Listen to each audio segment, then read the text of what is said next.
ತೆಕ್ಕಲಕೋಟೆಯಲ್ಲಿ ಉತ್ಖನನ ವೇಳೆ ಎರಡನೇ ಪಳೆಯುಳಿಕೆ ಪತ್ತೆಯಾಗಿದೆ. ಸುಮಾರು 5,000 ವರ್ಷದ ಹಳೇದಾದಂಥ ಪಳೆಯುಳಿಕೆ ಇದು. ನೋಡಿ, ಈಗ ಬಹಳ ಕುತೂಹಲ ಇರೋದು ಅಲ್ಲಿ ಲಕ್ಕುಂಡಿಲಿ ಒಂದು ಕಡೆ ಪುರಾತನ ವಸ್ತುಗಳು ಪತ್ತೆ ಆಗ್ತಿದ್ದಾವೆ, ಶಿಲಾಶಾಸನಗಳು ಪತ್ತೆ ಆಗ್ತಿದ್ದಾವೆ. ಇಲ್ಲಿ ಬಳ್ಳಾರಿಯಲ್ಲೂ ಕೂಡ ಇತಿಹಾಸದ ಕುರುಹುಗಳು ಸಿಗ್ತಾ ಇದ್ದಾವೆ. 5,000 ವರ್ಷಗಳು ಹಳೆಯದು ಅಂದರೆ ನವ ಶಿಲಾಯುಗ, ಹೊಸ ಶಿಲಾಯುಗದ ಕೆಲವು ಕಥೆಗಳನ್ನು ಹೇಳ್ತಾ ಇದ್ದಾವೆ. ಒಂದರ ಪಕ್ಕದಲ್ಲೊಂದು ಅಸ್ಥಿಪಂಜರಗಳು ದೊರೆತಿದ್ದಾವೆ. ಕಾರ್ಬನ್ ಡೇಟಿಂಗ್ ಪರೀಕ್ಷೆಗೆ ಒಳಪಡಿಸೋಕೆ ನಿರ್ಧಾರ ಆಗಿದೆ. ಈ ಕಾರ್ಬನ್ ಡೇಟಿಂಗ್ ಪರೀಕ್ಷೆ ಅನ್ನೋದು ಯಾವುದೋ ಒಂದು ಲೋಹನೋ ಅಥವಾ ಅಲ್ಲಿ ವಿಗ್ರಹನೋ ಸಿಕ್ತು ಅಂತ ಹೇಳಿದ್ರೆ, ಅಥವಾ ಅಸ್ಥಿ ಸಿಕ್ತು ಅಂತ ಹೇಳಿದ್ರೆ, ಅದನ್ನು ಪರೀಕ್ಷೆಗೆ ಒಳಪಡಿಸಿದಾಗ ಅದು ಎಷ್ಟು ವರ್ಷಗಳ ಹಿಂದಿನದ್ದು ಏನು ಎತ್ತ ಎಲ್ಲ ಗೊತ್ತಾಗ್ಬಿಡುತ್ತೆ. ಕಾರ್ಬನ್ ಡೇಟಿಂಗ್ ಮಾಡಿದಾಗ ವಾರದ ಹಿಂದೆ ಉತ್ಖನನದ ವೇಳೆ ಒಂದು ಅಸ್ಥಿಪಂಜರ ಸಿಕ್ಕಿತ್ತು. ಪಳೆಯುಳಿಕೆ ಅಕ್ಕಪಕ್ಕದಲ್ಲಿ ಮಡಿಕೆ ಚೂರುಗಳು ಪತ್ತೆಯಾಗಿದೆ. ನೋಡಿ, ಈ ನವಶಿಲಾಯುಗ ಅಂತ ಅಂದರೆ ಮನುಷ್ಯ ಜೀವ ಏನಿದ್ದಾನೆ ಆತ ಬೇಟೆಯಾಡೋದನ್ನು ಬಿಡ್ತಾನೆ.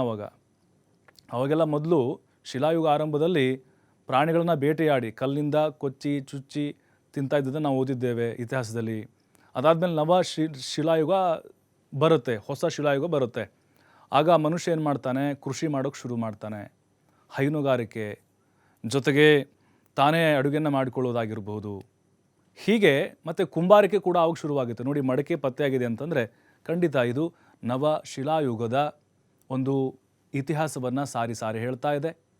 ಬಾಗಲಕೋಟೆಯ ಅಂದರೆ ಈ ಬಳ್ಳಾರಿಯ ತೆಕ್ಕಲಕೋಟೆಯ ಗರ್ಭಧಾಳದಲ್ಲಿ ಸಿಕ್ಕಿರುವಂಥ ಈ ಪಳೆಯುಳಿಕೆ ನೋಡ್ತಾ ಇದ್ದರೆ ಇತಿಹಾಸಕ್ಕೂ ಮತ್ತು ಬಳ್ಳಾರಿಗೂ ನಂಟಿದೆ ಅನ್ನೋದು ಕೂಡ ಬಹಳ ಕ್ಲಿಯರಾಗಿ ನಮಗೆ ಅರ್ಥ ಆಗುತ್ತೆ.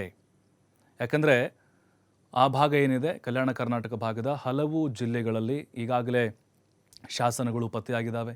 ಉದಾಹರಣೆ ನೋಡಿ, ಕೊಪ್ಪಳ, ಅಲ್ಲಿ ಈಗಲೂ ಕೂಡ ಈ ಹಿಂದೆ ಆದಿಮಾನವರು ಬದುಕಿದಂತಹ ಕುರುಹುಗಳು ಸಿಗ್ತಾವೆ ನಮಗೆ. ಹಲವು ಶಿಲಾಶಾಸನಗಳು ಪತ್ತೆಯಾಗಿದ್ದಾವೆ. ಈಗ ಪ್ರಾಚ್ಯವಸ್ತು ಇಲಾಖೆಯವರು ಕೂಡ ಭಾಳ ಜೋಪಾನವಾಗಿ ಅದನ್ನು ಕಾಯ್ತಾ ಇದ್ದಾರೆ. ಇದರದ್ದು ಕೂಡ ಕಂಪ್ಲೀಟಾಗಿ ಮಾಹಿತಿ ಗೊತ್ತಾಗಬೇಕಾಗಿದೆ, ಅದನ್ನು ಸಂಗ್ರಹ ಮಾಡಬೇಕಾಗಿದೆ. ಈ ಅಸ್ಥಿಪಂಜರ 5,000 ವರ್ಷಗಳದ್ದು ಹಳೇದು ಅನ್ನೋದು ಗೊತ್ತಾಗ್ತಾ ಇದೆ. ಹಾಗಾದರೆ ಮುಂದೆ ಏನು ಮಾಡಲಾಗುತ್ತೆ? ಇನ್ನೂ ಕೂಡ ಅಗೆಯುವಂತಹ ಕಾರ್ಯ ಆಗ್ತಾ ಇದೆ. ಇದು ಗೌಡ್ರ ಮೂಲೆ ಅಂತಿದೆ, ಆ ಭಾಗದಲ್ಲಿ ಉತ್ಖನನ ಕಾರ್ಯ ಶುರುವಾಗಿದೆ. ಮತ್ತು ಏನಾದರೂ ಸಿಗಬಹುದು, ಅಥವಾ ಅಲ್ಲಿ ಬೇರೆ ಬೇರೆ ಶಿಲಾಶಾಸನಗಳು ಪತ್ತೆಯಾಗಬಹುದು, ವಿಗ್ರಹಗಳು ಸಿಗ್ಬೋದು, ನಾಗರ ಕೆತ್ತನೆಗಳು ಸಿಗಬಹುದು. ಅದಾದಮೇಲೆ ಏನಾಗುತ್ತೆ, ರಾಜ ಮಹಾರಾಜರ ಆಳ್ವಿಕೆಗಳು ಶುರುವಾಗುತ್ತೆ. ಅಂದರೆ ನವಶಿಲಾಯುಗ ಮುಗಿದ ಹಾಗೆಯೇ ಅದಕ್ಕೆ ಸಂಬಂಧಪಟ್ಟಂಥ ಕುರುಹುಗಳು ಏನಾದರೂ ಇಲ್ಲಿ ಸಿಗಬಹುದಾ ಅಂತ.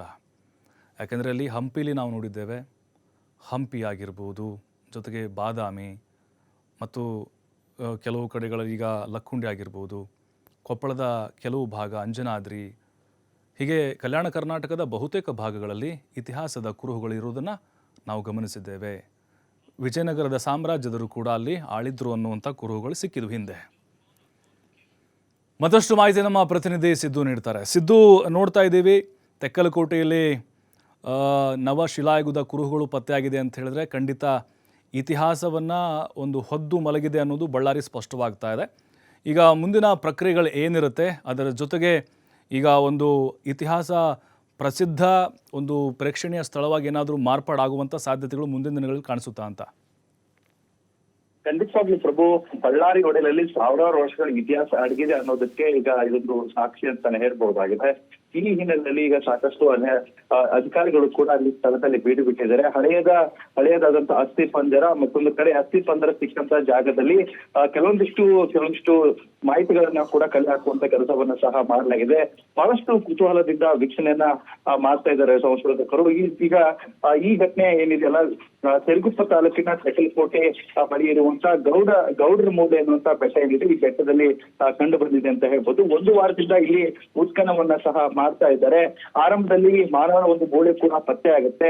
ಆ ಪತ್ತೆ ಆದಂತಹ ಸಂದರ್ಭದಲ್ಲಿ ಸಂಶೋಧನಾ ಅಧಿಕಾರಿಗಳಿಗೆ ಒಂದು ಕುತೂಹಲ ಕೂಡ ಆಗುತ್ತೆ. ಕುತೂಹಲಗೊಂಡಂತ ಸಂದರ್ಭದಲ್ಲಿ ಅದೇ ಆ ಜಾಗದಲ್ಲಿ ಕೆಲವೊಂದಿಷ್ಟು ಮಣ್ಣನ್ನ ತೆಗೆಯುವಂತ ಕೆಲಸವನ್ನ ಪ್ರಾರಂಭ ಮಾಡ್ತಾರೆ. ಆ ಮಣ್ಣನ್ನ ತೆಗಿತಾ ಇದ್ದಂತ ಸಂದರ್ಭದಲ್ಲಿ ಅವರಿಗೆ ಪೂರ್ತಿ ಗೊತ್ತಾಗುತ್ತೆ 5.5 ಅಡಿ ಉದ್ದದ ಒಂದು ಪೂರ್ಣ ಪ್ರಮಾಣದ ಒಂದು ಮಾನವನ ಅಸ್ಥಿ ಪಂಜರ ಕೂಡ ಅವ್ರಿಗೆ ಕಂಡು ಬರುತ್ತೆ. ಅಲ್ಲಿ ಔಷಧ ಅಧಿಕಾರಿಗಳು ಕೂಡ ಅಸ್ಥಿಯನ್ನ ಹಾಕ್ತಾರೆ. ಅಸ್ಥಿ ಆದಂತ ಸಂದರ್ಭದಲ್ಲಿ ಮತ್ತೆ ಅಲ್ಲಿ ಅಕ್ಕಪಕ್ಕದಲ್ಲಿ ಕೆಲವೊಂದು ಉತ್ಪನ್ನ ತೆಗೆಯುವಂತ ಕೆಲಸಕ್ಕೆ ಕೂಡ ಮುಂದಾಗ್ತಾರೆ. ಮುಂದಾದಂತ ಸಂದರ್ಭದಲ್ಲಿ ಎರಡನೇ ಅಸ್ಥಿ ಪಂಜರ ಕೂಡ ಅಲ್ಲಿ ಸಿಗುತ್ತೆ. ಅಧಿಕಾರಿಗಳು ಸಾಕಷ್ಟು ಈ ಕುರುಹುಗಳನ್ನ ಪತ್ತೆ ಮಾಡಬೇಕು ಅನ್ನೋ ನಿಟ್ಟಿನಲ್ಲಿ ಸಾಕಷ್ಟು ಅಲ್ಲಿ ಹುಡುಕಾಟವನ್ನ ಮತ್ತೆ ಮಾಡೋದಕ್ಕೆ ಶುರು ಮಾಡ್ತಾರೆ. ಅಮೆರಿಕದ ಹಾರ್ಟ್ವಿಕ್ ವಿಶ್ವವಿದ್ಯಾಲಯದ ಪ್ರಾಧ್ಯಾಪಕಿ ಹಾಗೂ ಉತ್ಪನ್ನ ತಂಡದ ಸಹ ನಿರ್ದೇಶಕಿ ಆದಂತ ನಮಿತಾ ಎಸ್ ಏನಿದ್ದಾರೆ, ಇದರ ಬಗ್ಗೆ ಈ ಏನು ಸಿಕ್ಕಿರುವಂತಹ ಅಸ್ಥಿ ಪಂಜರಗಳನ್ನ ಆ ಸ್ಥಳದಲ್ಲಿ ಗಮನಿಸಿ ನೋಡಿದಾಗ 3,000ದಿಂದ 5,000ವರೆಗೂ ಕೂಡ ಹಳೇದಾಗಿದೆ ಅನ್ನುವಂತ ಸಾಧ್ಯತೆ ಕೂಡ ಈಗ ತಿಳಿದು ಬಂದಿದೆ. ಮೃತದೇಹಗಳ ಮೇಲೆ ಕೆಲವೊಂದಿಷ್ಟು ಕಲ್ಲನ್ನ ಇಟ್ಟು ಶವ ಸಂಸ್ಕಾರ ಮಾಡಿರುವುದು ಕೂಡ ಇಲ್ಲಿ ವಿಶೇಷವಾಗಿದೆ ಅಂತ ಹೇಳಿ ಔಷಧ ಅಧಿಕಾರಿಗಳು ಕೂಡ ಇದ್ರ ಬಗ್ಗೆ ವ್ಯಕ್ತಪಡಿಸ್ತಾ ಇದ್ದಾರೆ. ಇನ್ನು ಆ ಶವದ ಪಕ್ಕದಲ್ಲಿ ಕೆಲವೊಂದಿಷ್ಟು ಮಡಿಕೆ ಚೇರುಗಳು ಕೂಡ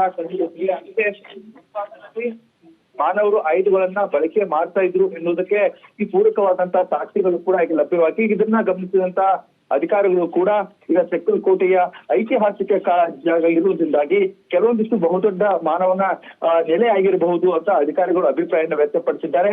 ಈಗಾಗಲೇ ಘಟನಾ ಸ್ಥಳಕ್ಕೆ ಪರಂಪರೆ ಇಲಾಖೆ ಉಪನಿರ್ದೇಶಕರು ಹಾಗೂ ಉತ್ಖನನಕಾರದ ನಿರ್ದೇಶಕರಾದ ಆರ್ ತೇಜೇಶ್ವರಿ ಅವರ ನೇತೃತ್ವದಲ್ಲಿ ಈಗ ಕೆಲವೊಂದಿಷ್ಟು ಸಂಶೋಧನೆ ಕಾರ್ಯ ಕೂಡ ಮತ್ತಷ್ಟು ನಡೀತಾ ಇದೆ. ಒಟ್ಟಾರೆಯಾಗಿ ಬಳ್ಳಾರಿ ಜಿಲ್ಲೆಯ ಹಲವೆಡೆ ಇಂದಿನಿಂದಲೂ ಕೂಡ ಉತ್ಖನನ ಕಾರ್ಯಗಳು ನಡೀತಿತ್ತು ಅನ್ನೋದಕ್ಕೆ ಸಾಕ್ಷಿಯಾಗಿತ್ತು. ಮತ್ತು ಈ ರೀತಿಯಾದಂತ ವಿಶೇಷವಾದ ಮಾನವನ ಅಸ್ಥಿ ಪಂಜರ ಕಂಡಿದ್ದು ಬಹು ಜನರಿಗೆ ಒಂದು ಕಡೆ ಕುತೂಹಲ ಮೂಡಿಸಿದೆ ಅಂತ ಹೇಳ್ಬೋದು. ಪ್ರಭು, ಥ್ಯಾಂಕ್ ಯು ಸಿದ್ದು ಮಾಹಿತಿಗಾಗಿ.